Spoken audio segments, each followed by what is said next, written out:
PM Modi ने शनिवार को असम में चुनावी सभाओं को संबोधित किया। इस दौरान उन्होंने कांग्रेस पर जबरदस्त हमला बोला। पीएम ने कहा कि कांग्रेस असम की संस्कृति को भूल चुकी है। कांग्रेस असम का मजाक बनाती है और टूल किट में असमिया चाय और योग को बदनाम करने की कोशिश की गई थी।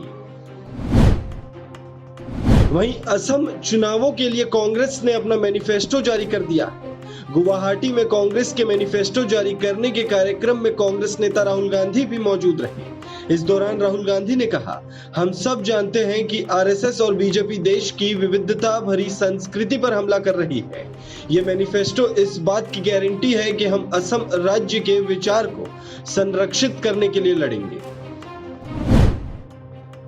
पश्चिम बंगाल की मुख्यमंत्री ममता बनर्जी ने हल्दिया में चुनाव प्रचार के दौरान पीएम मोदी पर जमकर हमला बोला।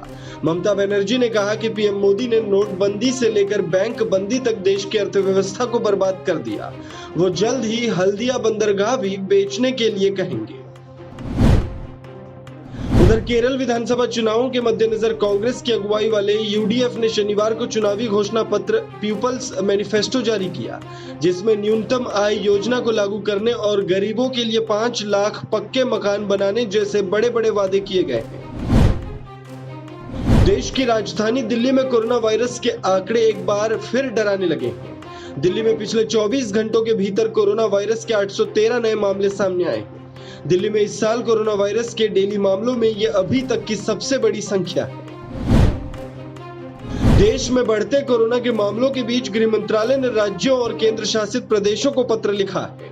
इसमें राज्यों को कोरोना फैलने से रोकने के लिए तय किए गए उपायों को योजनाबद्ध तरीके से लागू करने, मास्क की अनिवार्यता, सोशल डिस्टेंसिंग का पालन कराने और भीड़-भाड़ वाली जगह पर नियंत्रण के लिए भी जरूरी कदम उठाने को कहा गया है।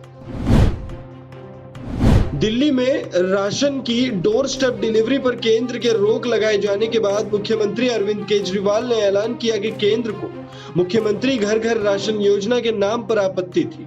सरकार ने फैसला किया है कि अब इस नाम को योजना से हटाया जा रहा है।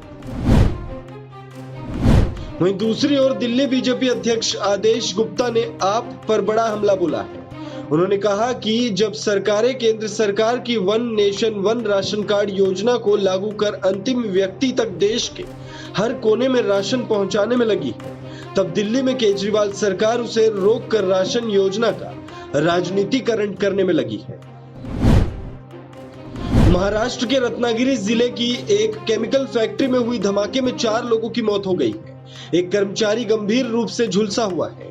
रत्नागिरी जिले के खेड़ में इंडस्ट्रियल इलाके स्थित इस केमिकल फैक्ट्री में शनिवार को ब्लास्ट हुआ। पाकिस्तान के प्रधानमंत्री इमरान खान कोरोना की चपेट में आ गए हैं। इमरान खान शनिवार को कोरोना पॉजिटिव पाए गए। प्रधानमंत्री के स्पेशल असिस्टेंट फैजल सुल्तान ने इसकी जानकारी दी। इमरान खान वैक्सीन का एक डोज ले चुके थे।